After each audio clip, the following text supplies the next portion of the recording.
It's very unique Usana Family ya. Tapi seperti Anda lihat juga baca pada flyer yang kita sudah sebar, malam hari ini kita juga punya acara spesial nanti di akhir. Jadi pastikan Usana Family untuk mengikuti sampai segmen akhir. Dan buat Usana Family semuanya yang belum mengajak teman-temannya untuk join, diingatkan kembali untuk segera join sekarang juga. Kenapa? Karena malam hari ini kita akan membahas dua hal yang biasanya orang jarang kaitkan gitu ya, corona sama tidur gitu ya Bapak Ibu, corona somnia gitu. Kenapa sih kita Usana Family meng-highlight satunya aspek tidur? Ya karena memang kebutuhan tidur yang mencukupi dan berkualitas itu sangat penting untuk produktivitas Anda. Siapa sih yang nggak mau produktif hidupnya? Ya, tapi sedetail nanti benefitnya apa gitu ya, dan faktor-faktor lain akan dijelaskan oleh narasumber kita malam hari ini. So Usana Family stay tune terus sampai akhir ya. Dan pastinya tentunya Usana Family udah nggak sabar, saya langsung saja ya Usana Family panggilkan narasumber kita untuk menjelaskan topik malam hari ini. Dan diingatkan kembali untuk teman-temannya untuk segera join ya gitu. Jadi biar dapat ilmunya komplit gitu ya, karena materi malam ini nih betul-betul akan sangat bermanfaat untuk Usana Family semuanya. Yuk langsung saja sama-sama kita panggilkan pembicara kita, narasumber kita malam hari ini, siapa dia? Tidak bukan tentunya our coach Fisal C dasarnya, atau biasanya kita panggilan akrabnya Coach Wiki ya. Selamat malam Coach Wiki. Selamat malam Bu Eni. Yes. Gimana kabarnya Coach? Terdengar? Kabar sehat-sehat. Yes, terdengar. Tapi saya kayaknya jaringan saya sih keluar sekarang. Karena hujan ya, jaringan terganggu. Iya, makanya tadi sehat-sehat, salam sapanya nanya hujan dulu gitu ya. I see. Oke. Terima kasih Bu Erni atas saya langsung persilakan Coach untuk jelasin materinya ya. Selamat malam semuanya. Oh iya. Siap. Oke. Selamat malam semuanya. Senang sekali bisa berada di antara dan pada malam hari mendapat topik yang menurut saya sangat menarik, yaitu coronasomnia. Dan topik ini cukup unik, dan topik ini baru muncul karena ya baru saja kita mengalami pandemi yang cukup membuat kita sangat stressful ya, dan banyak sekali dari kita dan teman-teman kita juga yang mengalami gangguan tidur. Ya, itu sebabnya disebut coronasomnia. Oke, sebelum kita masuk ke topik kita pada malam hari ini, izinkan saya untuk memperkenalkan diri bagi teman-teman yang baru pertama kali bertemu dengan saya. Nama saya Vicky, saya berasal dari kota Jogja. Saya seorang fitness trainer dan juga seorang sleep coach. Di kota Jogja, saya dengan tim saya menghandle sebuah pusat kebugaran dengan nama David Lab. Dan akhir-akhir ini saya lebih mendalami dunia pertiduran karena dunia pertiduran sangat-sangat unik, dan dunia pertiduran ini hubungannya sangat erat dengan saya karena di tahun 2013, di tahun 2018, saya mengalami kesulitan tidur yang cukup ekstrim, dan efek sampingnya juga kurang menyenangkan. Dan saya berharap dengan informasi yang saya bisa sampaikan pada malam hari ini bisa berguna dan bisa membantu teman-teman semua ya untuk memperbaiki kualitas tidurnya. Topik yang akan kita bahas pada malam hari ini, sebelum kita masuk ke coronasomnia, the highlight of the show, kita akan bahas dulu mengenai mekanisme pola tidur yang natural itu sebetulnya seperti apa. How sleep actually works. Terus setelah itu kita akan memahami apa itu insomnia, dan setelah membahas apa itu coronasomnia. Setelah mengetahui kedua permasalahan ini, yuk kita sama-sama mempelajari apa sih strategi-strategi mudah yang bisa kita lakukan supaya tidur kita jauh lebih optimal. Ya, kita mulai dulu dari bagian yang pertama. Suara saya oke, Bu Erni? Halo? Oke, Coach. Aman. Oke ya, Aman. Oke. Kita mulai dari yang pertama. Oke, sebetulnya proses tidur itu mudah. Ya, proses tidur itu mudah dan kita semua itu diberkati dengan skill untuk bisa tidur secara natural. Ya, tetapi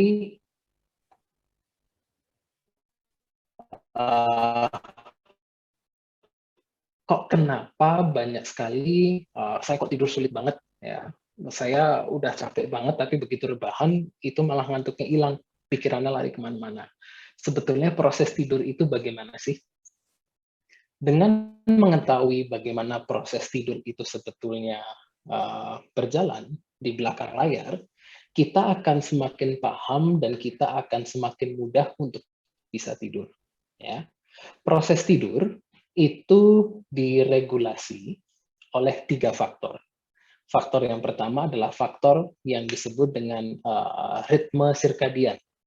Ritme sirkadian ini merupakan irama atau ritme yang mengatur proses biologis tubuh. Ya, dan salah satunya adalah jam tidur. Jadi yang saya maksud dengan circadian rhythm, kita pada saat mengetahui tubuh kita itu sebetulnya mau tidur jam berapa, nah akan semakin mudah untuk tidur. Karena tubuh kita itu sebetulnya cerdas sekali. Tubuh kita itu tahu kapan harus tidur, kapan harus bangun, kapan harus beraktivitas, kapan harus persiapan untuk tidur. Semua itu sudah ada timernya di dalam. Ya, jadi tubuh kita itu punya internal timer, ya sudah punya alarmnya, ya, yang dikontrol oleh otak kita, master clock-nya ada di otak, dan setiap 24 jam, master clock ini meregulasi kapan harus tidur, kapan harus bangun, kapan harus lapar, kapan harus kontrol buang air kecil, dan sebagainya. Semua itu diatur. Ya. Dan dengan mengerti circadian rhythm, dengan mengerti kapan kita harus tidur, kapan kita harus bangun, proses tidur akan semakin mudah. Itu proses yang pertama. Proses yang kedua yang disebut dengan sleep pressure atau rasa capek. Karena suka tidak suka, kalau pada malam hari kita itu belum capek, kita akan sulit tidur. Meskipun sudah jamnya. Ya, jam tidur ini itu hanya membuat kita merasa ngantuk. Tetapi kalau kita belum capek, akan sulit tidur. Ya, dan nanti kita akan bahas apa sih yang membuat tubuh itu capek. Ya, dan bagaimana rasa capek ini bisa membantu kita untuk tidur semakin mudah. Kedua mekanisme ini, kedua proses ini, circadian rhythm dan sleep pressure, sifatnya adalah biologis. Ya. Dan yang ketiga, proses yang ketiga, sifatnya psikologis. Di mana proses ketiga ini bicara mengenai perasaan kita terhadap rasa aman. Jadi, do we feel safe or not? Apakah kita merasa nyaman di tempat kita? Apakah kita merasa aman di tempat kita? Pada saat kita merasa diri kita aman, kita akan semakin mudah untuk rileks. Karena untuk tidur, yang diperlukan adalah rasa aman dan rasa nyaman. Ya, Anda mungkin pernah merasakan Anda berada di sebuah tempat baru yang belum pernah Anda datangi. Ya, Anda berusaha tidur, tapi mau tidur kok pikirannya lari kemana? Nah, kayak nggak bisa tenang di tempat yang baru. Ya, di dunia tidur itu disebut sebagai the first night effect. Ya, di mana secara kognitif, ya Anda belum merasa rileks, Anda belum merasa aman, Anda belum merasa nyaman. Itu yang menyebabkan akhirnya tidur sulit. Nah, tidur akan semakin mudah apabila kita tahu kapan jam tidur kita, karena setiap orang punya jam tidur yang berbeda. Ya, ada yang bisa tidur cepat, ada yang bisa tidur telat, ada yang bisa tidur di tengah-tengah. Ya, jadi dengan memahami jam tidur tubuh kita itu jam berapa, terus kalau kita sudah cukup capek dan kita merasa aman, di saat itulah proses tidur akan sangat-sangat mudah. Ya, kita akan bahas satu persatu. Tadi Di slide sebelumnya kita bahas mengenai ritme sirkadian. Ya, tadi saya sempat bilang bahwa ritme sirkadian itu mengatur atau mengelola proses biologis yang terjadi di tubuh dalam durasi 24 jam. Ya, jadi setiap 24 jam proses ini berlangsung. Ya. Dan salah satu proses yang diurus adalah proses kapan harus tidur dan kapan harus bangun. Oke. Nah, circadian rhythm ini dipengaruhi oleh dua faktor, faktor internal dan faktor eksternal. Ya, kalau internal kita bicara dari genetika dan dari usia. Artinya apa? Dengan bertambahnya usia, circadian rhythm seseorang akan berubah. Ya, faktor genetika membuat ritme Anda dan ritme saya berbeda. Jadi tidak ada dua orang memiliki ritme yang benar-benar sama. Karena setiap orang memiliki faktor genetik yang berbeda. Oke. Dari faktor eksternal, ada 4 variabel yang mempengaruhi. Yang pertama adalah faktor paparan cahaya terang. Yang kedua adalah asupan makan. Yang ketiga adalah olahraga. Yang keempat adalah paparan terhadap suhu. Ya. Dari faktor eksternal, dari 4 variabel yang mempengaruhi ritme sirkadian seseorang, paparan cahaya merupakan faktor yang paling kuat. Nah, circadian rhythm ini kan mempengaruhi jam tidur. Dengan kita memahami circadian rhythm, kita akan semakin tahu bahwa oh, kita itu ternyata punya jam tidur yang berbeda. Ya, jadi nggak make sense kalau saya mencocokkan jam tidur saya dengan jam tidur Anda. Ya. Harus tidur sebelum jam 12 untuk hasil yang optimal. Belum tentu. Karena jam tidur saya berbeda dengan jam tidur Anda. Ya. Nah, dari slide ini yang saya ingin sampaikan adalah kita punya jam tidur yang berbeda-beda. Recording stopped. Yang kedua, kita punya kemampuan untuk merubah jam Recording tidur in kita. progress. Bagaimana caranya? Dengan bermain dengan 4 variabel yang ada di atas ini. Artinya apa? Apabila Anda ingin memajukan jam tidur, apakah bisa? Bisa. Kalau Anda ingin memundurkan jam tidur, apakah bisa? Bisa. Caranya bagaimana? Bermain aja dengan cahaya terang. Kenapa saya bilang cahaya terang? Karena cahaya merupakan influencer yang paling kuat. Ya. Cuma memang ada teknik tertentu. Ya. Oke? Itu circadian rhythm atau ritme sirkadian. Nah, dari tadi saya bilang bahwa tubuh kita tahu bahwa kita tuh sebetulnya mau tidurnya jam berapa. Terus circadian rhythm kita itu mengontrol jam tidur, jam bangun kita. Sebetulnya yang dilakukan apa sih? Ya, kalau waktu saya bilang kapan harus tidur, kapan harus bangun, yang sebetulnya yang dilakukan tuh apa? Nah, yang diregulasi adalah sekresi dari hormon. Hormon-hormon yang sangat berpengaruh terhadap proses tidur bangun, yaitu hormon melatonin dan kortisol. Ya, itu ada permainan tersendiri yang berhubungan dengan kapan kita tidur, kapan kita bangun.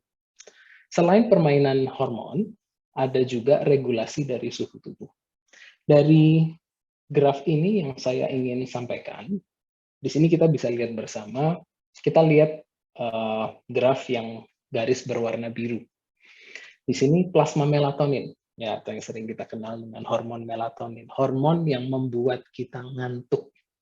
Bukan hormon yang membuat kita tidur, tetapi hormon yang membuat kita ngantuk. Oke? Nah, melatonin kita lihat di pagi hari, siang hari, hingga sore hari, itu levelnya rendah.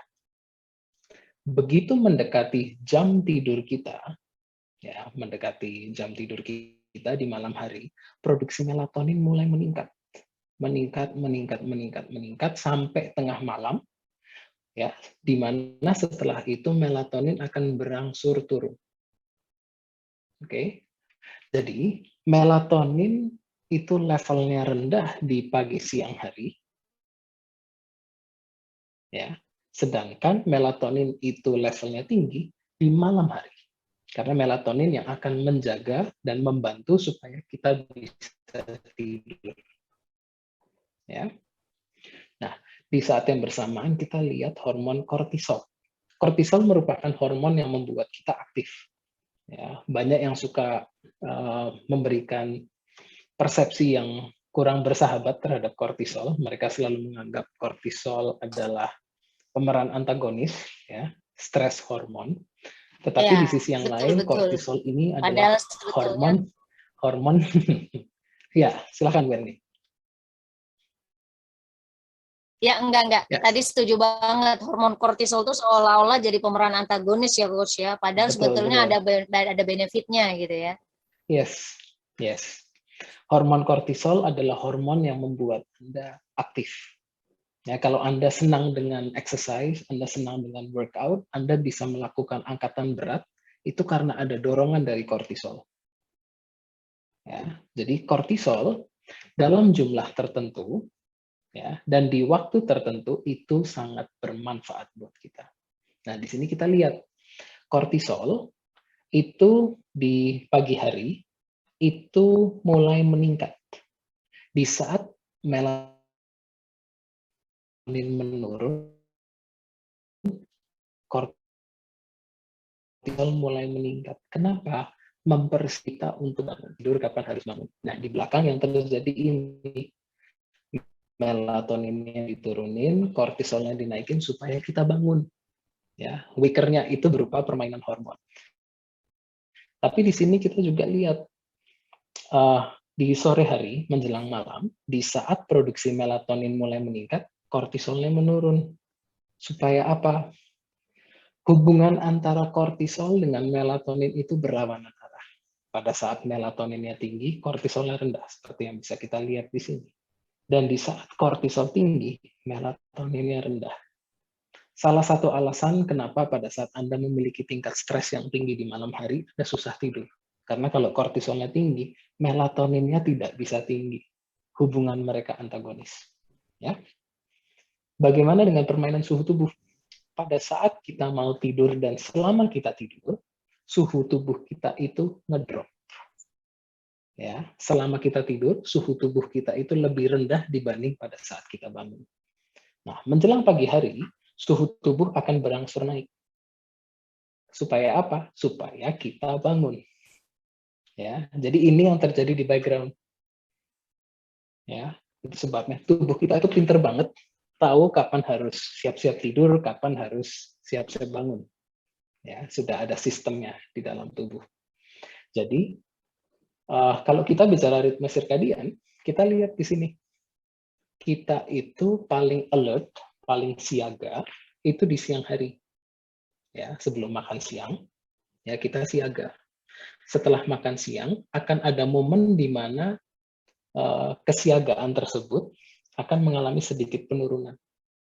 Ya, dan setelah itu kembali naik, dan di sore malam hari turun, ya kita masuk ke ranah sleepy, kita tidur, di pagi hari alertness kita mulai naik lagi. Dan ini berjalan setiap hari. Ya, ini adalah ritme sirkadian.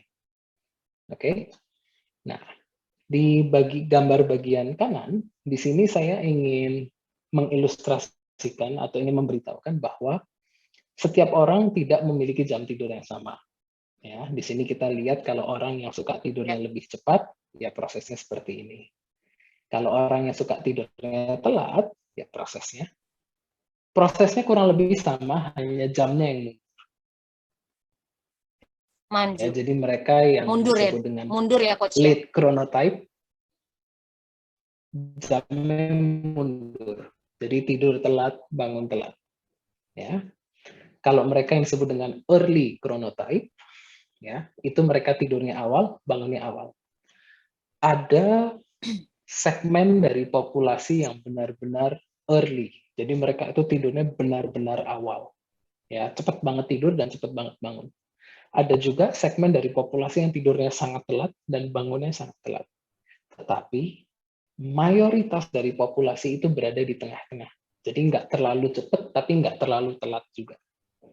Ya. Nah, sekarang pertanyaannya, Tapi saya baru bisa tidur jam 3, jam 4. Kan saya late itu artinya. Belum tentu. Bisa aja Anda seharusnya tidur lebih awal, tapi Anda mutusin untuk tidurnya telat. Ya. Jadi kalau kita bicara mengenai chronotype, itu kita bicara mengenai berdasarkan internal faktor. Jadi tubuh punya preferensi kapan harus tidur, ya. Tapi karena tadi saya bilang kita punya kemampuan majuin tersebut untuk mundurin jam tidur, nonton misalnya, ya. Saya mau selesai satu season malam ini, ya oke, itu keputusan Anda. Bukan berarti Anda late chronotype, bukan. Anda hanya kepingin nonton. Jam tidurnya mundur. Ya. Oke. Itu tadi circadian rhythm. Sekarang kita bicara proses yang kedua, atau sleep pressure. Oke. Nah, sekali lagi, tubuh itu punya sistem internal yang sangat canggih. Selalu memberitahu, let's say, kalau sistem internal tubuh kita merasakan kita lapar, kita perlu asupan energi, ya tubuh akan diberikan sinyal. Ya, pada saat kita lapar untuk makan, kita akan dibuat untuk mencari makan. Pada saat kita lapar untuk tidur, kita akan tidur. Oke? Jadi mekanismenya seperti ini. Pada saat kita bangun, pada saat kita terbangun dan kita melakukan aktivitas satu harian hingga tengah malam, ada satu proses yang disebut dengan proses akumulasi dari adenosin. Adenosin adalah sisa dari penggunaan energi. Tubuh kita dalam melakukan aktivitas itu kan memerlukan energi. Nah, pada saat kita menggunakan energi, ada sisa-sisa dari metabolisme energi. Nah, sisa-sisa tersebut namanya adenosin. Nah, adenosin itu terakumulasi dari saat kita bangun tidur hingga kita tidur kembali. Ya, ibarat kita menggunakan smartphone, ya, setelah kita lepas charge, kita menggunakan smartphone kita kan menggunakan baterai, ya. Baterai itu lama-lama kan akan menurun, ya. Sama seperti tubuh kita, kurang lebih sama seperti itu, ya. Selama kita terbangun, rasa capek itu akan terus bertumbuh, oke, hingga suatu batasan tertentu di mana tubuh akan memberikan sinyal ini sudah saatnya tidur. Kalau di handphone kita kan begitu mencapai 20% kan ada notifikasi itu. Your battery is low, please charge. Ya. Tubuh kita juga punya sinyal seperti itu. Pada saat kita sudah mengakumulasi rasa capek yang cukup, ya, proses tidur akan semakin mudah. Bagaimana caranya supaya sleep pressure ini terakumulasi dengan mudah? Miliki gaya hidup yang aktif, banyak bergerak, rutin berolahraga. Ya. Kedua hal tersebut bisa meningkatkan sleep pressure yang bisa memudahkan proses tidur. Sedangkan sedentary lifestyle, ya, atau gaya hidup yang banyak duduknya, banyak rebahan, ya, itu akan membuat proses tidur semakin sulit. Ibarat gini deh, let's say Anda sudah charge HP Anda. Anda pakai untuk browsing Instagram, scrolling Instagram, cek sosmed yang lain, chatting, dan sebagainya. Pemakaiannya berat. Sampai sore hari, oh baterai tinggal sisa 30%. Berarti kan kepakainya cukup banyak. Ya kan? Itu active lifestyle. Kalau dalam kehidupan kita itu active lifestyle. Kalau sedentary lifestyle itu ibarat Anda sudah charge full, tetapi satu harian handphonenya nggak dipakai. Begitu udah sore, loh kok cuma 10% yang kepakai? Masih sisa banyak nih, nggak perlu di-charge. Iya. Ya kan? Sedangkan kalau kita pakainya heavy user, ya kan? Begitu sudah malam, oh ini sisa 10% nih, perlu di-charge. Nah, proses tidur itu akan mengurangi sleep pressure. Ya, proses tidur akan mengurangi sleep pressure. Nah, akumulasi sleep pressure ini berjalan secara sesuatu yang namanya kafein, proses ini akan terhentikan. atau terblokir. Ya. Rasa capek atau sleep pressure itu bisa dihentikan sementara dengan menggunakan kafein. Ya, sumber kafein ada banyak, salah satunya adalah kopi. Ya. Yang terjadi apa di tubuh kita pada saat kita mengkonsumsi kafein? Jadi gini, molekul kafein sama molekul adenosin itu ibarat dua mobil dengan jenis atau bentuk-bentuk yang sama. Ya. Pada saat adenosin itu terakumulasi di tubuh, adenosin itu ceritanya punya tempat parkir di otak kita. Pada saat adenosin parkir, rasa capek itu mulai kerasa. Tetapi begitu ada kafein masuk, tempat parkirnya adenosin itu diambil. Nah, adenosinnya kan bingung tuh, buset, tempat parkir gue diambil, gue parkir di mana? Ibarat kalau sedang ke mall hari Sabtu malam, tempat parkirnya penuh, Anda kan muter terus, muter sampai akhirnya bisa ketemu. Yes. Kondisi yang sama terjadi di tubuh. Ya. Pada saat kita konsumsi kafeinnya cukup banyak, tempat parkir adenosin banyak yang keambil. Itu sebabnya pada saat kita konsumsi kafein, kita merasa segar, kita tidak merasa capek. Karena konsumsi kafein juga men-trigger adrenalin, di mana kita ingin bergerak. Nah, setelah 6 jam, 50% dari adenosin yang parkir itu mulai keluar. Jadi mereka itu kayak memonopoli tempat parkir. 6 jam itu pokoknya saya pakai. Lalu terserah mau kemana, mau puter-puter silahkan. Ya kan? Nah, setelah 6-8 jam, let's say ada 5 mobil kafein yang parkir. Hanya 2 yang memutuskan untuk keluar. Ya, 50%. Nah, ini baru dapat 2 lagi. Padahal adenosinnya makin numpuk, kan makin banyak tuh adenosin yang terakumulasi. Ya kan? Nah, jadi yang terjadi apa? Pada saat kita mengkonsumsi kafein berlebihan di jam yang kurang optimal, ya, proses tidur akan semakin sulit karena kita belum capek. Jadi ada yang memblokir rasa capek kita. Di sini kita lihat contohnya, let's say ada si A yang mengkonsumsi 100 mg kafein jam 10 pagi. Di jam 10 malam, dia masih memiliki 25% kandungan kafein. Sudah 12 jam loh ini, tetapi masih ada 25%. Nah, Anda bisa bayangin kalau proses B itu mengkonsumsi kafeinnya telat, let's say jam 4 sore. Ya. Mendekati jam tidur, sirkulasi kafeinnya masih terlalu banyak, belum tentu bisa tidur. Tapi kok saya minum kopi tengah malam tetap bisa tidur? Oke, mungkin Anda bisa tidur. Tetapi based on research dan sudah banyak evidence yang mengatakan bahwa eksesif kafein yang bersirkulasi di tubuh pada saat malam hari, meskipun Anda bisa tidur, itu mengganggu kualitas dari deep sleep Anda. Makanya beberapa orang suka komplain, kok sudah tidur 7 jam, 8 jam, kok masih nggak fresh ya? Minum kafein terakhir jam berapa? Jam 8. Tapi tetap bisa tidur? Bisa. Tapi kok nggak fresh ya? Ya, salah satu alasannya kafein. Ekses kafein yang masih berkeliaran. Masih parkir di sana. Ya, jadi seperti itu.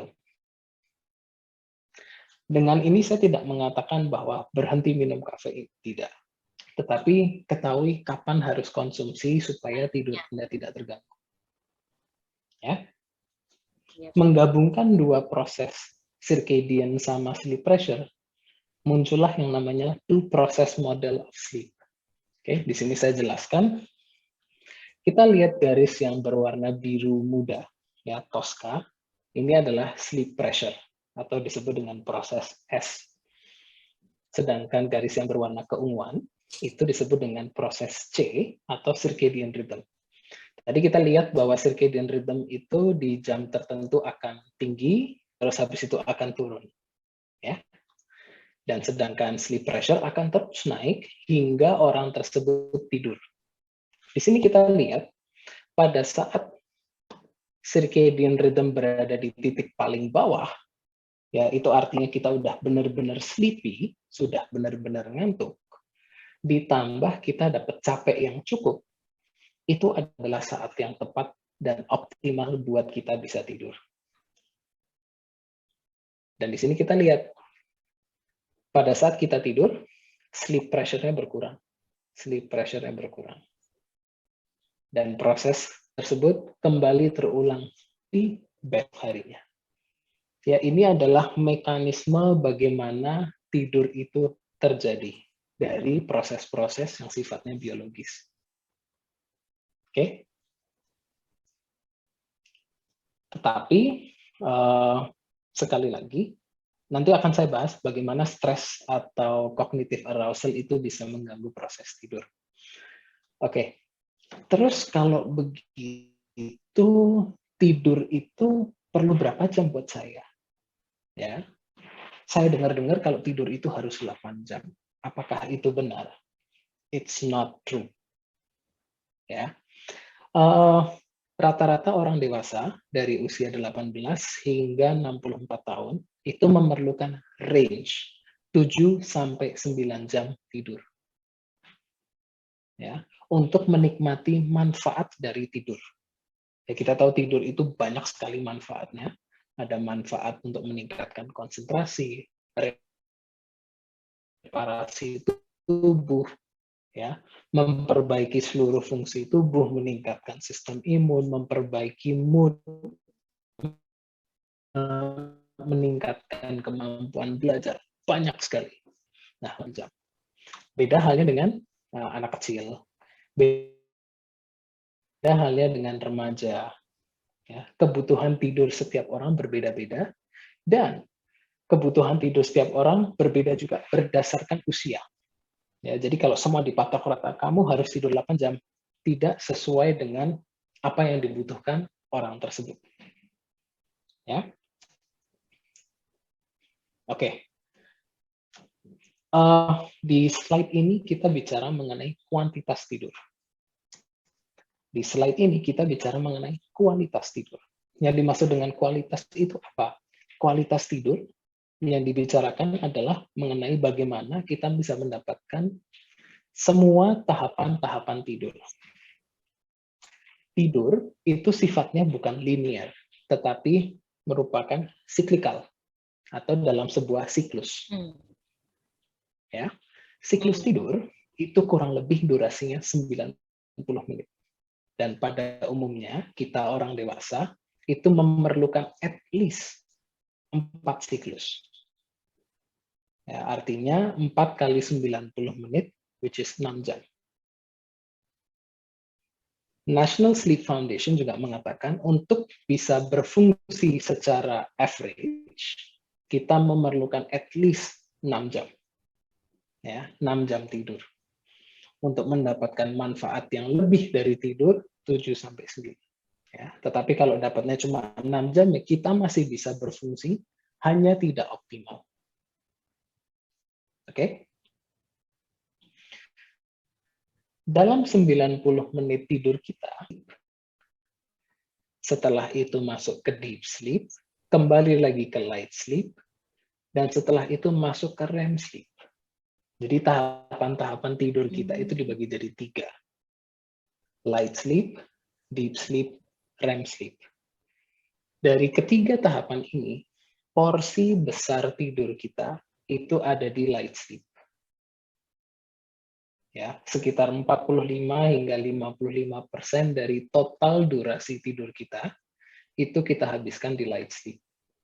Hanya 13-23% kita habiskan di deep sleep.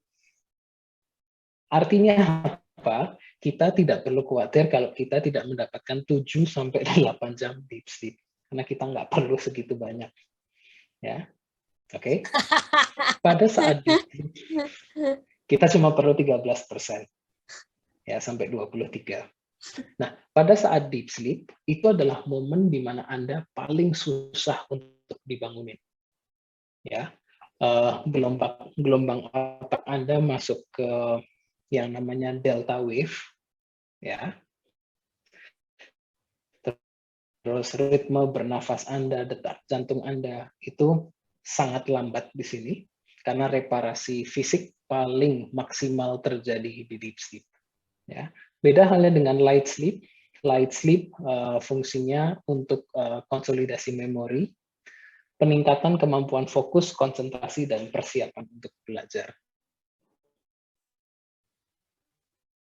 REM sleep memang ada juga mainnya ke penyembuhan emosional atau emotional healing atau emotional repair, ya, pertumbuhan otak tidak terjadi di sini karena persiapan saraf-saraf otak. Sleep ini adalah persiapan kita untuk bangun tidur.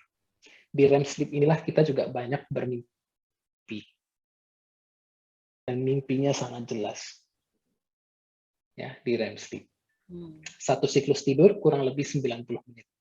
Nah, jadi kalau kita tidurnya 7 sampai 8 jam sampai 9 jam, terlihat seperti apa? Seperti ini.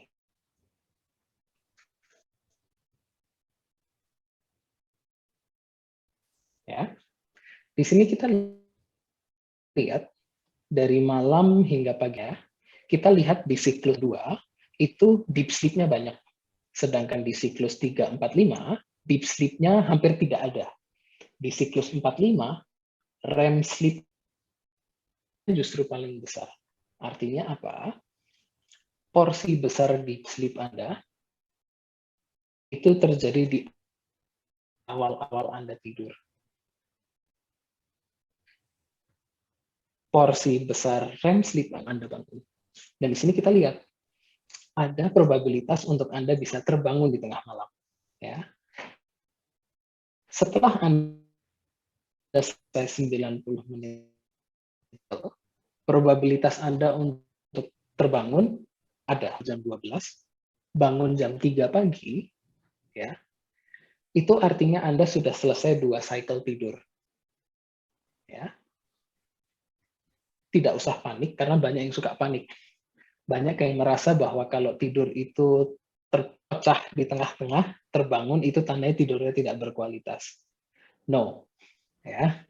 It's okay kalau misalnya kita terbangun tengah malam. It's okay.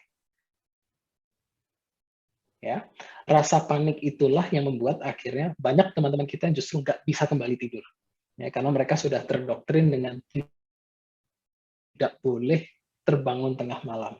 Tidur yang berkualitas itu adalah tidur yang continuous, tidak terputus-putus. Ya, it's okay, nothing to worry. Anda bisa lebih mudah kembali tidur pada saat Anda tidak panik. Oke. Tidur boleh dicicil nggak? Ya, tidur itu bisa dicicil. Ya, karena banyak terlebih ibu rumah tangga yang suka komplain, saya nggak bisa tidur cepat, ya, dan saya nggak bisa bangun telat. Saya baru bisa tidur setelah satu rumah udah beres semua kerjaan dan mereka istirahat, dan saya harus bangun sebelum orang-orang di rumah bangun. Jadi susah buat para ibu rumah tangga untuk bisa mendapatkan tidur yang lama. Nah, bisa dilakukan apa? Dicicil tidurnya, dibagi jadi 2, bisa. Ya, tidur yang hanya sekali dalam sehari itu disebut dengan pola tidur monofasik, tidurnya satu kali. Ya. Dan ini yang paling common. Oke. Cicilan 2 kali, nah, itu disebut dengan tidur dengan pola biphasic. Ya, sehari tidurnya 2 kali, tidur malam, dan di tengah-tengah ada tidur siang. Ya. Terus ada yang ketiga, disebut dengan polyphasic. Ya, Anda dapat tidur malamnya tidak seberapa, paling cuma dapat 3 siklus, ya, 4,5 jam. Sisanya Anda bagi di 1 hari. Nap-nya per 30 menit, atau bagaimana, pokoknya Anda atur dalam sehari. Biasanya yang masuk ke dalam polyphasic, yang saya pernah baca dan berdasarkan research, itu adalah ibu hamil di trimester ketiga. Karena tidurnya keganggu, mereka masuk ke dalam polyphasic. Terus ibu yang baru melahirkan. Karena bayi di 2 hingga 3 bulan pertama itu tidurnya masih berantakan. Ya, tidurnya masih polifisik. Dan demi menyikapi supaya pertumbuhan bayi juga bisa berjalan dengan normal dan bagus, jam tidur ibunya juga mengalami perubahan dan biasanya menyesuaikan dengan jam tidur bayi. Jadi ibu-ibu yang baru saja melahirkan di 2-3 bulan pertama, pola tidurnya masuk ke pola tidur polifisik. Ya. Jadi tidur bisa dicicil. Dari ketiga jenis cicilan ini, yang sudah terbukti memberikan manfaat yang bagus untuk kesehatan adalah monofasik dan bifasik. Yang polifasik masih belum ada evidence yang cukup kuat yang mengatakan bahwa pola tidur ini baik untuk kesehatan jangka panjang. Karena kembali lagi, at least diperlukan 4 cycle untuk mendapatkan manfaat yang cukup dari tidur, which is kurang lebih 6 jam. Kalau polifasik kan di bawah 6 jam. Oke, kita masuk ke permasalahan utama. Itu tadi adalah mengenal bagaimana proses tidur itu secara natural terjadi. Sekarang kita masuk ke salah satu gangguan tidur yang paling common, yaitu insomnia. Apa itu insomnia? Insomnia merupakan salah satu sleep disorder, ya, di mana seseorang mengalami kesulitan tidur 3 kali seminggu selama 3 bulan atau lebih. Ya. Kesulitan yang biasa dialami itu biasanya mereka sulit untuk bisa tidur, ya, atau mereka sulit untuk mempertahankan tidur. Yang dimaksudkan dengan mempertahankan tidur adalah udah tidur, tengah malam kebangun, dan kebangunnya itu bisa lama banget baru bisa tidur. Ya, lama bangetnya itu bisa sampai di atas 30 menit, bahkan sampai 1 jam. Dan itu terjadi 3 kali seminggu. Ya. Apabila orang tersebut mengalami gangguan tidur yang barusan saya jelaskan, di bawah 3 bulan, mereka terdiagnosa dengan yang namanya insomnia akut atau acute insomnia. Apabila kesulitan tidurnya ini sudah di atas 3 bulan, ya, mereka masuk ke dalam kategori chronic insomnia. Jadi insomnia pun ada kategorinya, insomnia akut atau insomnia kronis. Nah, yang menyebabkan seseorang bisa menderita insomnia itu apa? Apakah stres atau ada hal yang lain yang bisa menyebabkan orang itu sulit tidur? Berdasarkan research, di sini kita lihat bahwa setiap orang memiliki faktor bawaan untuk bisa mentoleransi stres. Ada yang mudah panik, ada yang chill-chill aja, tidak mudah panik. Ada yang kalau ada stres dia bisa menghandle dengan baik, ada yang kalau stres itu sudah ketar-ketir kemana-mana. Ya. Itu yang disebut dengan underlying factor. Faktor bawaan. Ya. Kalau kita hanya mengandalkan seseorang menderita insomnia. Nah, jadi yang menyebabkan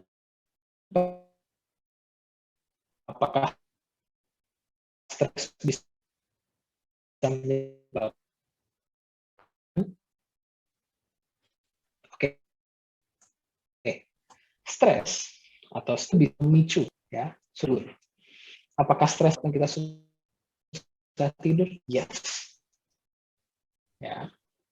Misal tidur, yes. Tetapi biasanya ya, pada saat kita mengalami susah tidur yang disebabkan karena stres, kita apa yang lakukan supaya aku bisa tidur? Konsumsi melatonin misalnya, ya, atau konsumsi obat tidur, atau melakukan hal-hal supaya kita bisa tidur, safety behavior. Ya, kita mencari safety behavior sebagai coping mechanism terhadap kesulitan tidur yang kita alami karena stres. Nah, di sini kita lihat stresornya mulai mengecil, tetapi kita mulai membangun habit untuk mencari namanya safety behavior karena sudah terbiasa. Pokoknya kalau nggak bisa tidur, melatonin. Apapun itu alasannya, nggak bisa tidur sedikit gangguan, melatonin. Ya, saya tidak bilang konsumsi melatonin itu dilarang. Kalau memang Anda memerlukan melatonin dan sudah dengan dokter, silahkan dikonsumsi. Tetapi kalau kita belum tahu apa akar permasalahannya dan langsung, justru bisa men-trigger insomnia. Kenapa? Karena lama-kelamaan melatoninnya tidak mempan. Ya, oke. Dan di sini kita lihat seseorang menderita akut insomnia bisa jadi karena stresornya masih ada. Tetapi kalau kita bicara kronik insomnia, biasanya stresornya itu sudah meredah. Tetapi apa yang menyebabkan orang tersebut masih terbentuk, habit yang sudah terbentuk, ya, dan safety behavior yang dilakukan selama ini. Bisa tidur karena sudah terbentuk sebuah mindset baru. Kalau nggak bisa tidur, minum alkohol, pasti langsung tidur. Ya.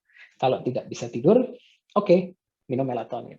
Malam ini nggak bisa tidur, besok ada pekerjaan, ayo kita telan kafein banyak. Kafein yang banyak kan justru membuat proses tidur malam sulit.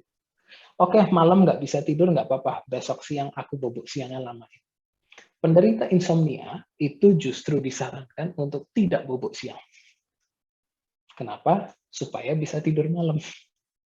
Karena manusia pada dasarnya didesain untuk tidurnya di malam hari. Ya, bukan di pagi hari. Yes. Itu sudah bawaan kita dari sononya. Ya, jadi kalau jamnya kebalik, itu kesehatan kita untuk jangka panjang akan jadi gaduh-gaduh. Ya, kacau balau. Oke. Nah, penyebab insomnia bukan karena jadi gini, stres bisa menyebabkan insomnia, tetapi kronik insomnia penyebabnya bukan lagi stres tetapi habit baru yang terbentuk. Ya. Bagaimana halnya dengan coronasomnia? Oke. Pada saat kita bicara coronasomnia itu adalah insomnia selama masa pandemi corona. Ya, dua nama digabungkan jadi coronasomnia. Oke. Yang menyebabkan orang susah tidur pada saat corona ada beberapa. Kita lihat di sini dulu. Kita lihat untuk tadi bisa tidur secara optimal, kita harus memiliki rutinitas jam tidur yang sama setiap harinya. Nah, pada saat corona, karena terjadi perubahan rutinitas, WFH, SFH, kita nggak boleh keluar karena ada rasa takut, ya, rutinitas kita berantakan. Pada saat rutinitas kita berantakan, jam olahraganya berubah, jam makan berubah, banyak sekali perubahan yang terjadi dari rutinitas kita. Pada saat rutinitas kita jadi kacau, jam tidur kita juga jadi kacau. Itu yang menyebabkan akhirnya circadian rhythm kita tidak berjalan secara mulus. Ya, saya banyak sekali mendapatkan klien yang komplain tidak bisa tidur selama masa pandemi. Begitu saya tanya, ada perubahan rutinitas nggak? Wah, ada. Banyak sekali perubahannya. Sekarang nggak perlu bangun pagi, ya, karena anak-anak nggak perlu diantarin ke sekolah. Sekarang nggak perlu mandi pagi, ya, karena nggak perlu ke kantor. Mandi pagi dengan air dingin, ya, itu bisa menyegarkan tubuh dan membuat kita alert. Tadi kita sudah lihat bahwa yang bisa mengontrol atau meregulasi ritme circadian salah satunya adalah suhu. Air dingin secara suhu itu kan bisa men-trigger kita supaya lebih siaga. Jadwal yang berantakan mengganggu ritme circadian. Oke. Ya, sekarang karena rasa takut, nggak berani jalan keluar. Ya. Nggak berani olahraga di rumah, tetapi di rumah beda. Saya pun merasakan pada waktu exercise from home itu lebih mudah untuk ya udahlah besok aja. Ya udahlah besok aja, hari ini santai dulu, kan masih ada hari esok ya. Gaya hidupnya berubah jadi lebih sedentary. Nah, tadi kita sudah bahas juga pada saat terjadi perubahan gaya hidup dari active lifestyle ke sedentary lifestyle, proses tidur akan keganggu karena kita nggak cukup capek. Mau tidur gimana kalau nggak capek? Ya, jadi udah jam tidurnya berantakan, kita nggak kunjung capek. Ya. Terus yang ketiga, rasa cemas yang berlebihan. Ya gimana tidak? Family kita kalau kena, kita cemas. Ya, belum lagi kalau misalnya kita punya anak kecil, anak-anak kita kena. Ya. Belum lagi pekerjaan kita jadi keganggu, tidak bisa bekerja secara optimal. Gimana kita nggak cemas? Cemas kita berlebih. Ya. Ketiga circle ini yang kita bahas, itu dari ketiganya mengalami gangguan. Ya, itu sebabnya banyak sekali dari kita yang mengalami kesulitan tidur karena corona. Ini di luar faktor kita kena infeksi ya. Kalau kena infeksi memang rasa sakit itu memang membuat kita bisa sulit tidur. Ini di luar the infection. Pada saat kita sakit memang proses tidur juga semakin sulit. Ini kita bicara di luar faktor kita terserang virus tersebut. Jam berantakan, tidak capek, ya, dan kita merasa cemas. Istilahnya itu kalau kita adalah sebuah kendaraan, mesinnya nyala terus, nggak dimatiin. Ya. Nah, yang bisa kita lakukan apa? Ada beberapa hal yang bisa kita lakukan. Karena ternyata tidur optimal di malam hari itu kuncinya dimulai di pagi hari. Ya. Yang pertama, yang pasti, ini saya tidak usah jelaskan sangat detail, prioritaskan tidur. Banyak dari teman-teman saya yang suka bilang, ngapain sih tidur cepet toh, besok nggak harus bangun pagi, udah santai aja, yuk kita nonton dulu. Ya, tidur bukan menjadi prioritas. Kenapa? Karena besoknya nggak harus ngapa-ngapain. Mau school from home juga, ya udah masih kecil nggak usah dimandiin, biarin apa sih, cuma depan Zoom kok. Kalau nggak mandi kan teman-temannya juga nggak ada yang bisa ngerasain aromanya. Udah nggak apa-apa. Ya. Jadi udahlah nggak usah tidur cepet-cepet, udah tidurnya telat aja. Itu ada drakor baru tuh, itu harus ditonton tuh yang bicara zombie anak-anak Korea itu, ayo itu kita tonton. Ya, tidur bukan menjadi sebuah prioritas. Nah, bagaimana caranya supaya tidur kita kembali bagus? Jadikan prioritas. Ya, oke.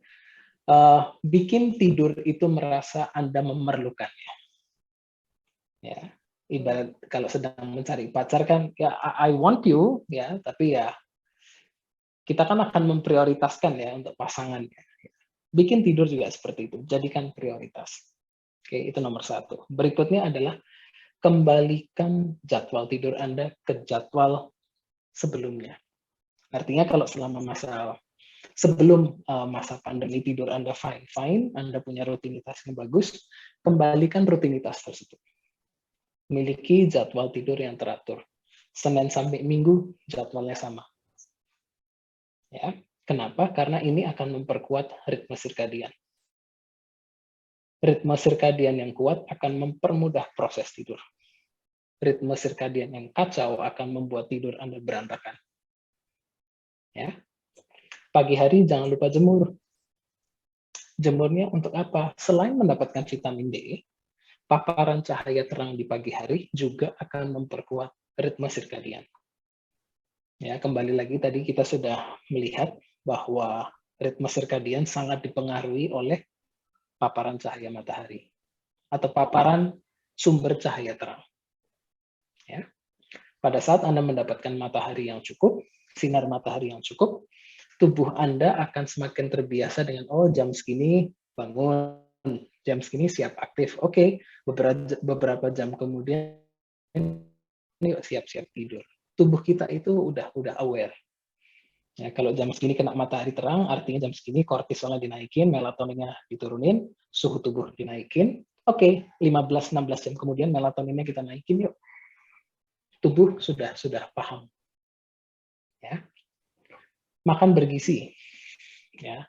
Ini penting sekali karena kita tahu bahwa melatonin itu adalah hormon yang membantu kita untuk merasa ngantuk. Melatonin itu ada bahan bakunya. Nah, bahan baku melatonin adalah L-tryptophan, sebuah asam amino yang tidak bisa diproduksi oleh tubuh, tetapi harus didapatkan dari sumber makanan kita sehari-hari. Nah, tryptophan ini pada saat berubah menjadi melatonin, itu prosesnya memerlukan vitamin dan mineral yang cukup. Itu sebabnya dengan mendapatkan asupan makanan yang bergizi, Anda akan membuat produksi melatonin dalam tubuh Anda semakin maksimal. Ya. Dan apabila nanti Anda tidak bisa mendapatkan makanan bergizi yang cukup, kembali lagi, kalau kita bicara makanan, kebutuhan makan Anda dan makan teman-teman Anda atau family Anda berbeda-beda. Jadi, pastikan kebutuhan makanan Anda cukup untuk diri Anda. Ya. Terus beraktivitas fisik. Alasannya juga tadi sudah saya sampaikan bahwa gaya hidup aktif atau active lifestyle itu akan mempermudah proses tidur. Ditambah lagi kalau Anda rutin berolahraga, by rutin saya tidak bilang harus setiap hari, tidak. Ya, by rutin saya bilang mungkin ya 3 sampai 4 maksimal 5 kali per minggu. Ya, pilih jenis latihan yang Anda suka, baik itu kardio maupun angkat beban, karena keduanya sudah terbukti dari banyak sekali studi memperbaiki kualitas tidur dan menambah durasi tidur. Ya, berolahraga. Kurangi stimulan. Stimulan yang saya maksud di sini adalah nikotin, kafein, dan alkohol. Ya, karena mereka mengganggu proses tidur dan mengganggu kualitas tidur apabila dikonsumsi dalam jumlah yang berlebih. Ya. Ini adalah hal-hal yang bisa kita lakukan di pagi, siang, sore hari.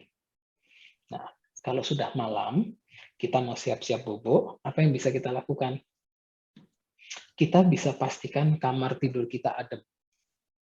Kenapa? Karena pada saat kamar kita merasa nyaman, akan semakin mudah untuk kita lebih bisa rileks. Ya. Kamar yang sumpek, kamar yang panas, itu membuat proses tidur semakin sulit. Tetapi kamar yang adem akan membuat tubuh kita nyaman dan proses tidur relatif lebih mudah. Ya. Redupkan lampu. Ya. Tidak semua orang suka dengan kegelapan benar-benar gelap. Ya. Redupkan lampu ya supaya Anda juga merasa nyaman, Anda merasa aman, ya, dan tidak mengganggu kembali lagi cahaya yang terang di malam hari ya dengan intensitas yang tinggi dan durasi yang lama juga bisa mengganggu proses tidur. Ya, karena cahaya yang terang bisa memberikan sinyal bahwa ini bukan saatnya tidur, saatnya beraktivitas. Jadi lampunya jangan terlalu terang. Ya. Terus bebas atau minim suara. Ya, karena ada yang sensitif, dengar suara dikit langsung bangun, ya. Tidak bisa tidur nyenyak kalau ada suara. Pakaian tidur yang nyaman, jangan pakaian tidur yang membuat kulit Anda merasa panas, yang sulit diajak bergerak. Ya. Pakai pakaian tidur yang nyaman. Gunakan alat tidur yang sesuai. Yang dimaksud dengan alat tidur adalah bantal yang sesuai, tidak terlalu tebal, tidak terlalu tipis. Ya, karena kalau terlalu tebal bisa mengganggu sirkulasi udara pada saat Anda bernafas di malam hari. Kalau terlalu tipis bisa aja membuat leher Anda tidak tersupport dengan maksimal. Pagi bangun bisa tengeng. Dan itu rasanya tidak enak. Ya. Gunakan selimut yang sesuai, tidak terlalu panas. Ya, tidak terlalu tebal maksudnya, karena kalau terlalu tebal Anda bisa merasa sumuk. gunakan matras yang sesuai, ya, jangan terlalu keras juga, mungkin Anda nggak nyaman tubuhnya, tetapi jangan terlalu soft juga, karena nanti tidak bisa menopang profil tubuh Anda dengan sempurna. Dan yang terakhir, yang tidak kalah penting adalah relaksasi. Ya. Mobil kalau sudah kita masukkan garasi, ya, pada saat kita memasukkan mobil ke garasi itu kan perlu diperlambat kecepatannya. Nggak bisa kita gas langsung tiba-tiba rem di garasi, kan nggak bisa. Harus kita pelan-pelanin dulu, baru kita berhenti di garasi. Relaksasi tujuannya ke arah sana. Cooling down. Ya, ada banyak cara yang bisa dilakukan untuk relaksasi. Salah satunya baca buku, terus mandi air hangat, terus journaling, meditasi, latihan bernafas, berhubungan seks dengan pasangan, menonton media, dengerin musik. Banyak hal yang bisa Anda lakukan. Ya. Intinya untuk relaksasi, lakukan apapun. Ya. Apapun yang bisa membuat Anda rileks. Karena sebelum tidur, tubuh harus dibuat rileks. Ya, that's all. Oke, terima kasih Bu Erni. Saya kembalikan ke Anda. Oke, wow, penjelasannya ini very complete ya di sana family semuanya ya. Jadi sebenarnya udah masuk beberapa pertanyaan nih Coach, tapi kita akan bahas setelah saya ada penjelasan sedikit ya. Kita bahas sedikit mengenai nutrisinya lebih dalam. Nah, buat Yusana Family boleh langsung saja diketik di kolom chat Yusana Family pertanyaannya ya. Nanti kita akan pilih mana yang akan kita bacakan tentunya ya. Oke, tadi Coach Vicky itu sudah menjelaskan bahwa makanan yang bergizi itu sangat penting untuk mendukung kualitas tidur yang baik ya sama family, karena memang kalau kita bicara fondasi kesehatan sebenarnya satu sama lain itu saling mempengaruhi ya. Jadi kalau yang satu kurang optimal ya itu sebetulnya akan mempengaruhi juga kualitas yang lain, seperti makanya exercise itu penting ya Bapak Ibu ya. Kenapa nutrisi itu penting ya, kenapa istirahat itu penting gitu ya, karena ya mereka satu masing-masing itu adalah satu fondasi yang satu sama lain tidak bisa menggantikan ya peran yang lainnya, tapi saling berhubungan erat dan saling support. Makanya kita harus betul-betul memahami agar bagaimana konsepnya kita mendapatkan kesehatan yang holistik, pun kalau kita bisa menyebutnya yang sehat seutuhnya bersama dengan Yusana, tentunya Yusana Family ya. Oke, nah tadi kita sudah dibahas, biasanya kalau kita membahas mengenai urusannya dengan dunia tidur atau istirahat ya Yusana Family ya, itu yang sering sekali muncul itu adalah istilah hormon melatonin dan juga hormon kortisol ya. Tapi nanti saya akan salah satu hormon lain juga yang memiliki banyak peran ya untuk mendukung tidur kita itu atau untuk mendukung sintesis si melatonin itu, salah satunya juga adalah kecukupan dari hormon serotonin ya Bapak Ibu ya. Serotonin memang lebih dikenalnya sebagai hormon yang buat kita happy ya. Oke, nah di sana family kalau kita bicara makanan bergizi pasti sumbernya tidak lain dan tidak bukan ya pasti apa ya sesuai Bapak Ibu lihat pada layar ya. Kalau dari pemerintah itu sudah sering sekali menggaung-gaungkan ini Bapak Ibu. Pastinya sudah tahu ya, tumpeng gizi atau biasanya kita sebut juga pedoman gizi seimbang. Itu Bapak Ibu bisa lihat makanan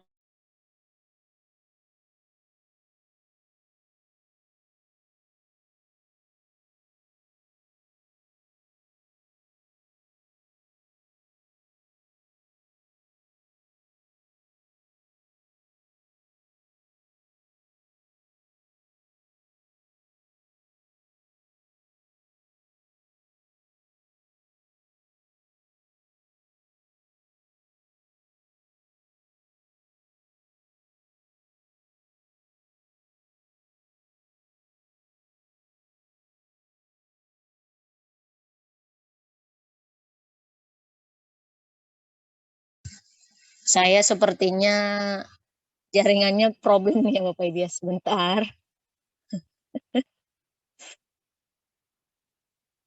Oke, where is it?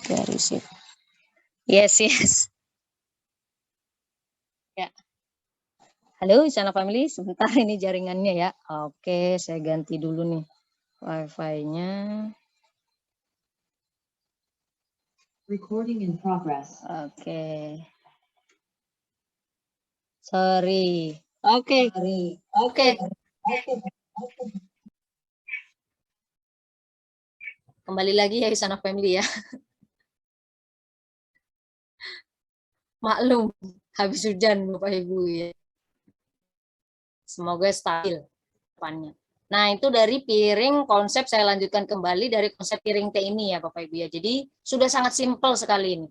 Very very simple, tapi tentu saya tidak katakan mudah ya Bapak Ibu ya. Karena ini tetap butuh tidak hanya niat tetapi juga memang betul-betul komitmen sebetulnya kalau kita ingin mempraktekkan pola makan yang seperti ini gitu. Tapi bisa. Banyak orang yang tidak, saya tidak katakan banyak, tetap lebih banyak yang tidak bisa melakukan Bapak Ibu ya kalau kita bicara makan sehat ya. Jadi ini adalah konsep piring sehat atau my healthy plate, atau bisa juga kita biasanya sering sebut konsep piring teh karena bentuknya kayak huruf.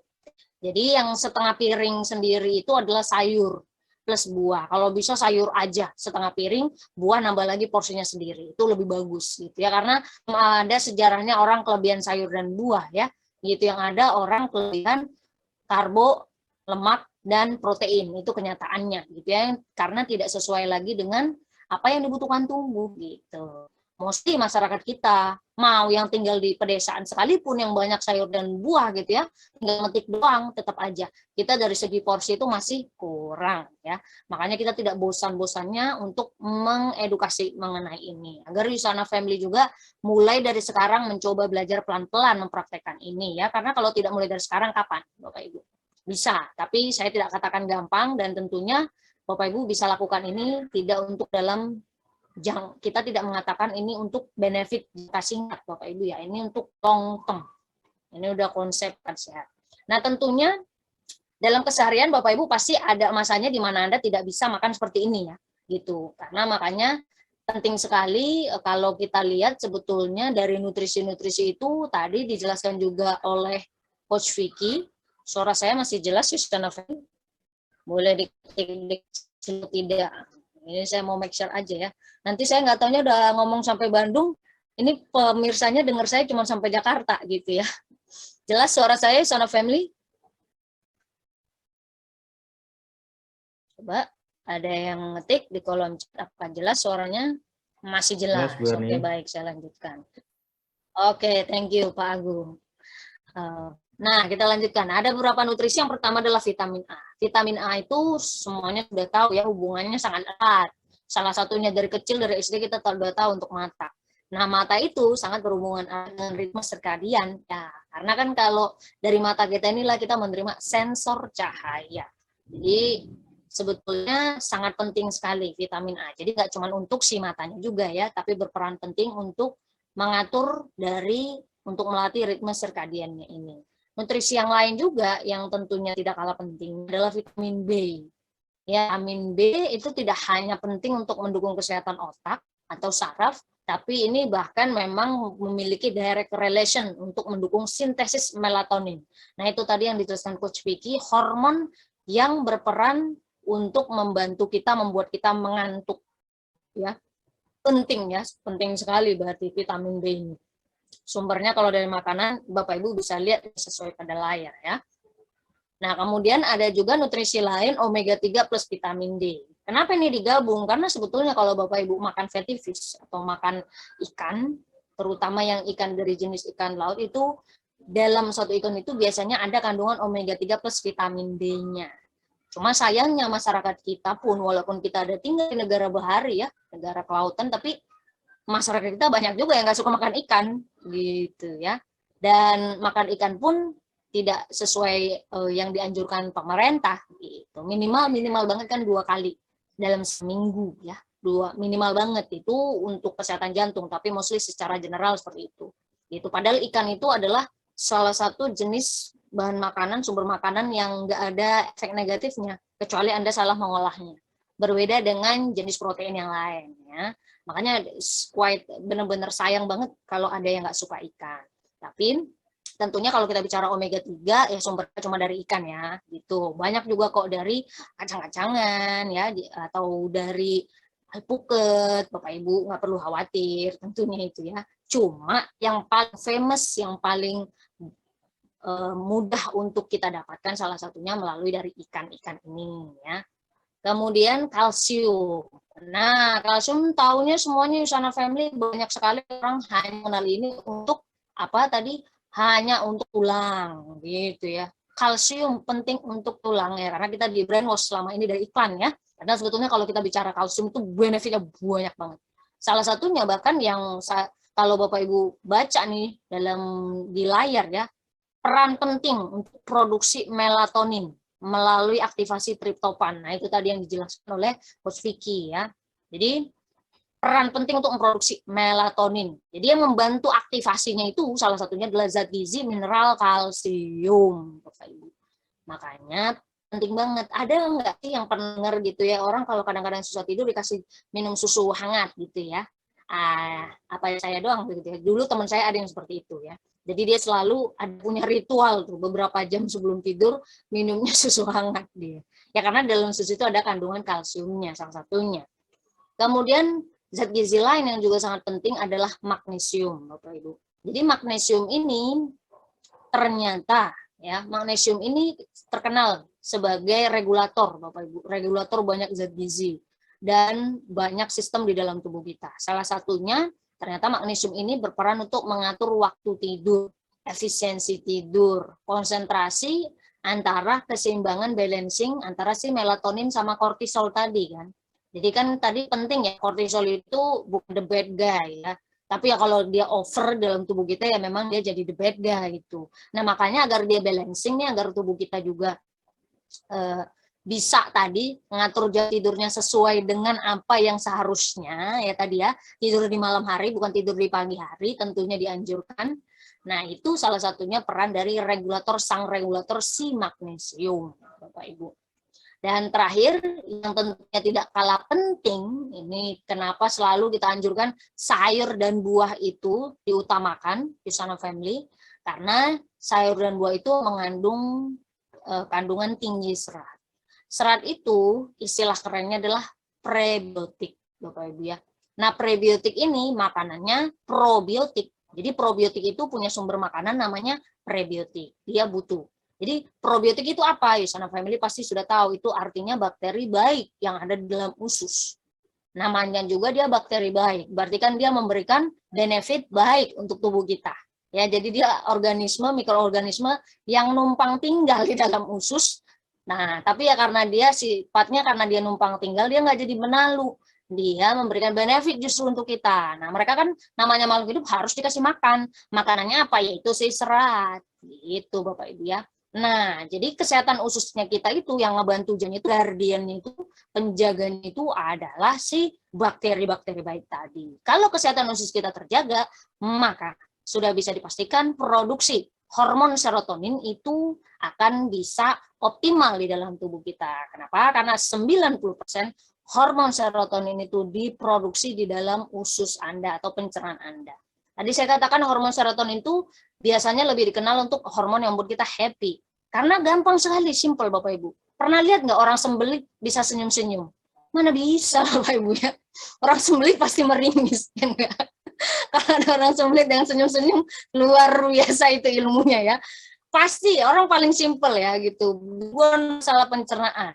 Ya, jadi kalau ada terjadi masalah pada pencernaan Anda, berarti itu banyak sekali dampaknya. Kemarin last time kita sudah pernah bahas dampaknya terhadap sistem imun, dampaknya terhadap misalnya yang bahkan kesehatan jantung ya, kesehatan mental kita, kestabilan emosi kita. Wah, itu dipengaruhi oleh salah satunya yaitu otak kedua di dalam tubuh, sistem pencernaan. Nah, yang membantu menjaga sistem pencernaan ini siapa? Si serat. Oke, Usana Family. Jadi itu ada beberapa nutrisi yang sebetulnya kalau saya bahas, kalau yang kita bahas ini sesuai dengan topik kita ya, yang mendukung untuk tidur ya. Karena pencernaan Anda baik, maka kualitas tidur Anda juga bisa terjaga. Bayangkan saja orang simpel aja Bapak Ibu, orang lagi diare, bisa tidur pulas nggak? Kagak bisa gitu ya. Gitu ya. Jadi walaupun tentunya penyebab diare itu banyak. Tapi itu contoh yang sangat simple maksud saya Bapak Ibu.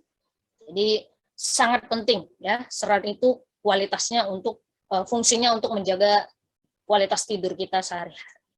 Nah, makanya karena tadi kita tidak tentu ya, saya yakin dan percaya kalau kita buat presentasi pun di sini saya buat survei, mostly pasti dari kita akan banyak yang jarang atau mungkin untuk mempraktekkan tadi konsep piring yang sudah disarankan oleh Kemenkes bahkan WHO ya. Nah, karena kita ada kemungkinan tidak bisa memenuhi itu setiap harinya, setiap kali makan, berarti akan muncul kesenjangan. Kan tubuh kita setiap hari kebutuhannya ada, Bapak Ibu ya. Hari ini butuh vitamin A, ya bukan berarti besok nggak butuh vitamin, hari butuh vitamin A. Permasalahannya apakah Anda selalu mengkonsumsi makanan yang kaya nutrisi vitamin A setiap hari? Nah, itu pertanyaannya Anda bisa jawab masing-masing dalam hati Anda ya Bapak Ibu ya. Nah, untuk membantu menjembatani gap-nya ini, itulah dibantu dengan suplementasi. Suplementasi ingat, Usana Family tidak untuk menggantikan peran makanan ya. Tapi suplementasi itu perannya untuk membantu melengkapi apa nutrisi yang Anda tidak bisa dapatkan dari pola makan Anda sehari-hari. Nah, suplemen yang biasa kita rekomendasikan yang bisa membantu untuk kualitas tidur tentu dari kandungan-kandungannya tadi ya, itu ada 4 produk ini. Yang pertama adalah Cell Essential sebagai produk utamanya Usana ya, atau bintang film utamanya ya, karena ini ada kandungan multivitamin, multimineral di dalamnya. Jadi tidak hanya satu vitamin ya, tapi banyak. Jadi dari vitamin A, B, D, dan mineral kalsium, magnesium yang tadi sudah dijelaskan, ternyata memiliki hubungan untuk mendukung tidur Anda, itu ada pada produk Cell Essential yang terdiri dari core mineral dan juga Usana Vito. Kemudian produk Magne Kaldi, nah ini magnesium, kalsium, dan vitamin D. Jadi produk Magne Kaldi tidak hanya dikhususkan untuk sistem gerak Bapak Ibu ya, tapi tentunya ya kalau Anda aktif bergerak, misalnya tadi ya Coach Vicky sudah menjelaskan kalau Anda aktif berolahraga, maka Usana Family itu bisa tidurnya, kualitas tidurnya bisa lebih bagus, jam tidurnya bisa lebih diatur gitu ya.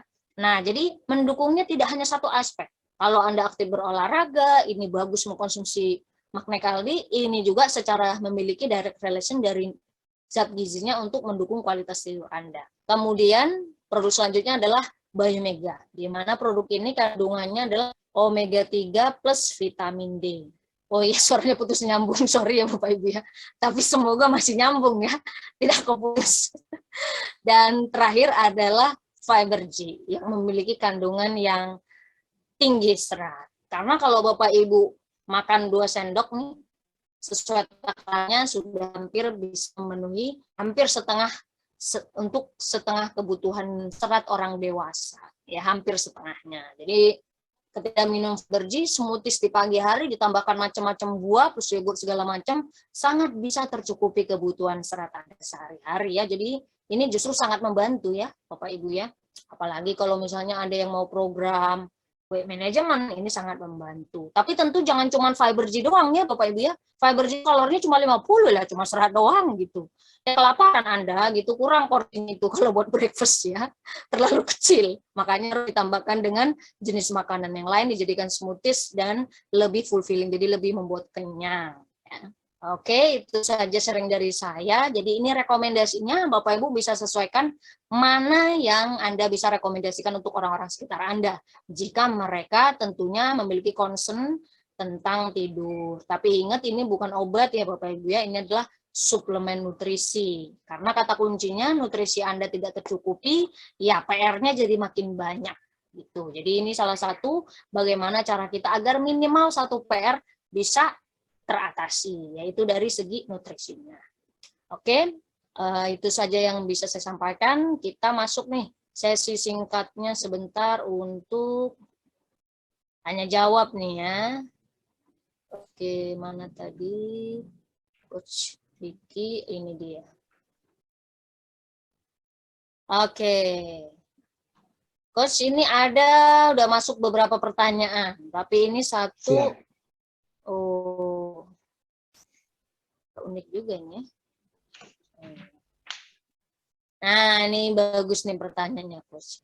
Coach, ada saran nggak yang susah tidur karena menopause? Nah, kan ada Oke, beberapa orang yang karena faktor fisiologis berubah gitu ya Coach ya tidurnya, jam tidurnya. yes. Kalau bicara menopause, yang saya pernah baca itu memang akan mengalami kesulitan tidur karena adanya fluktuasi hormon yang sangat dahsyat. Turunnya progesteron dan turunnya estrogen itu membuat, ya, kembali lagi, hormon yang tidak seimbang atau ya imbalance in hormon itu kan mengganggu ritme sirkadian juga ya. Dan yang selalu disarankan dengan proses aging, baik itu pria dan wanita. Kalau wanita karena menopause, salah satu cara yang bisa dilakukan tentu dengan konsultasi dokter adalah adanya HRT. Yang saya pernah baca adalah hormonal replacement therapy yang Terapi. mengkonsumsi estrogen. Itu yang saya pernah baca. Jadi itu Oke. tentu dari ranah medis ya. Medis. Tapi karena saya tidak punya kompetensi di bidang itu, saya hanya bisa mengatakan silakan konsultasi dengan dokter untuk mengenai hormon replacement therapy, di mana di sana dengan HRT itu siklus atau sekresi estrogennya bisa istilahnya nggak bisa dipulihkan kembali secara normal, tetapi cukup lumayan diperbaiki. Itu dari sisi medis. Dari sisi non-medis atau lifestyle, yang bisa saya sarankan adalah jam tidur yang teratur, itu tetap menjadi prioritas pertama. Makan gizi seimbang, itu menjadi jauh lebih penting, gizi seimbang, karena kembali lagi diperlukan bahan baku yang cukup untuk bisa memproduksi melatonin yang optimal. Kalau misalnya dari makanan zat gizinya kurang cukup, ya tambah dari suplementasi. Ya, jadi itu menjadi poin kedua. Yang ketiga, latihan angkat beban. Latihan angkat beban terbukti untuk di senior citizen atau mereka-mereka sudah mengalami proses penuaan di atas 50-an, itu bisa meningkatkan bisa memperbaiki kualitas tidur dan juga meningkatkan durasi tidur. Strength training, latihan angkat beban. Oke, yes. Wow. Ini kemarin juga kita waktu itu ngundang. Ya. Ya, lanjut Coach. Ya. Masih ada satu lagi. Ya. Satu lagi, masih ada dua lagi. Yang berikutnya adalah diperlama durasi berjemurnya. Alasannya adalah dengan bertambahnya usia, kapasitas tubuh dan otak apalagi otak untuk memproses cahaya matahari yang masuk kan semakin menurun ya. Itu sebabnya sedikit dilamain proses berjemurnya supaya cahaya yang masuk itu lebih banyak diserap dan akhirnya dirubah menjadi sinyal supaya circadian rhythm-nya semakin kuat. Dan yang terakhir, tentu dengan konsultasi dokter, mereka-mereka yang sudah berumur itu disarankan untuk konsumsi melatonin.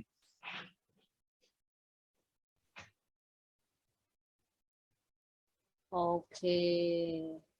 Baik. Iya, kemarin juga ada kita undang pakar fisioterapi, Dok. Itu dokter fisioterapi. Beliau juga kan sebetulnya kalau kita mau exercise itu ya Dokter Andi, jangan cuman satu jenis olahraga, dan strength training itu penting banget sebetulnya gitu. Yes. Ternyata buat orang-orang yang usia cukup lanjut ya, banget ya manfaatnya banyak gitu ya, bahkan bisa untuk kualitas tidur ya. Yes. Oke, nah pertanyaan selanjutnya nih Coach. Ini ada apa dampak akut insomnia nih? Nah, yang tadi insomnia di bawah 3 bulan, berarti Coach ya, terhadap kesehatan tubuh. Apakah itu aman-aman aja, dibiarin aja, apa bagaimana nih Coach? Gitu. Ujung-ujungnya kalau kita bicara dampak dari kurang tidur atau tidur yang tidak berkualitas, kan artinya Anda tidak mendapatkan manfaat restoratif dari tidur itu sendiri. Yang terjadi adalah Anda merasa fatigue. Fatigue itu lelah yang berlebihan di pagi siang hari. Secara fungsi kognitif akan mengalami penurunan. Apabila Anda bekerja di sektor yang istilahnya kayak di rumah sakit, itu bisa berbahaya. Di sektor bangunan itu bisa berbahaya. Di sektor transportasi, apabila Anda kurang tidur, konsentrasi Anda menurun, bisa berakibat kecelakaan di jalan, jadi berbahaya. Mau itu sifatnya akut insomnia atau kronik insomnia. Terus mood Anda jadi kacau, frustrasinya lebih cepat marah, sumbunya jadi pendek, dan itu berdampak kepada hubungan Anda dengan teman-teman Anda, dengan kolega Anda, dengan keluarga Anda. Jadi, meskipun insomnianya bersifat akut, bukan berarti dampaknya tidak langsung dirasakan. Kabar baiknya kalau insomnianya itu akut, lebih mudah diatasi karena coping mekanismenya belum terlalu kental. Istilahnya kan baru mengadopsi. Kalau udah lama banget kan itu udah menjadi sebuah mindset, sebuah habit yang sudah tertanamnya dalam. Akar-akarnya itu sudah banyak menjalar kemana-mana. Mencabutnya susah. Begitu. Jadi akut insomnia benefitnya adalah masih belum terlalu lama, terus lebih mudah untuk mengatasi coping mechanism-nya. Oke, baik. Nah, kemudian ada satu lagi ini Coach. Bagaimana cara relaksasi yang tepat untuk orang tua yang masih tidur bareng sama anak-anak? Nah. Oke. Mungkin Coach ada pengalaman, boleh dong bagi-bagi tips. Yes. Oke. Ada beberapa hal yang bisa dilakukan. Saya pribadi, saya pisah ranjang sama anak. Jadi gini, ceritanya adalah si anak saya itu masih nempel sama mamahnya.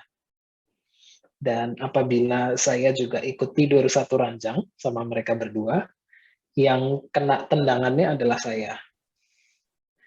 Jadi malam-malam itu tiba-tiba dia langsung melemparkan semacam flying kick ke muka gitu, dan itu efeknya tidak enak.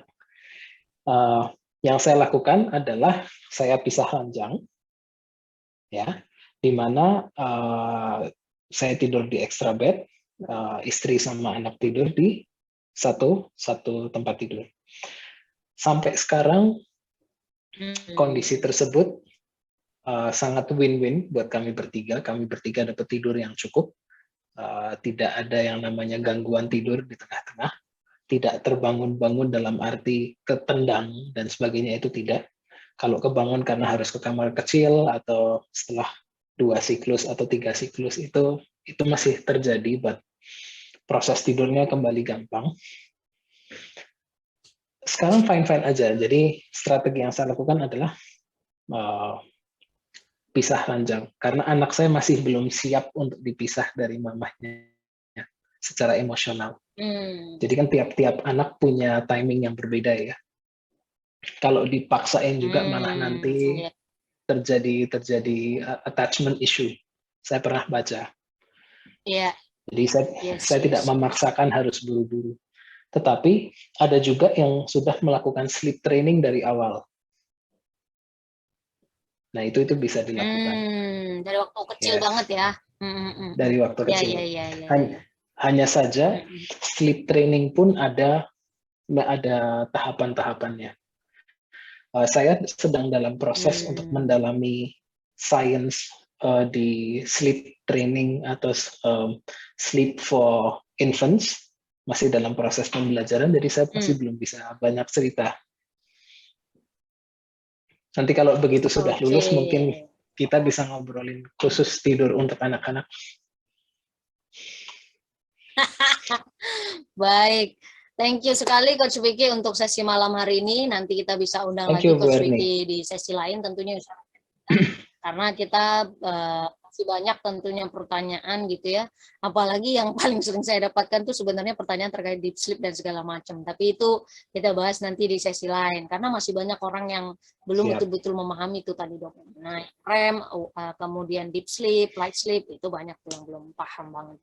Oke, semoga sehat selalu. Thank you very much, Bu Ditunggu Erni. pokoknya infonya, invite lagi. Yes. Siap. Nah, Yusana Family, jangan kemana-mana.